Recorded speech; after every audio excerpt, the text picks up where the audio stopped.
What's up everyone? Welcome to Program Your Remote. Today I'm going to show you how to change your license plate light on a Chrysler Pacifica.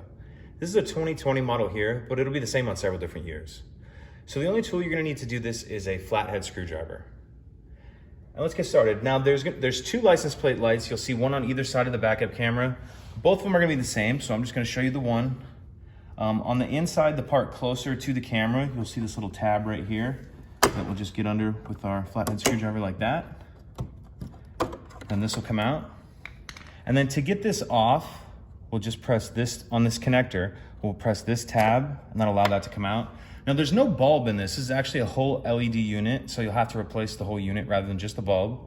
So you'll get your new unit, plug that back in, and then that will just snap in there. Pretty simple. If you have any questions, please let me know. If you could take a second to like and subscribe, it helps us out and I'd appreciate it. Thank you.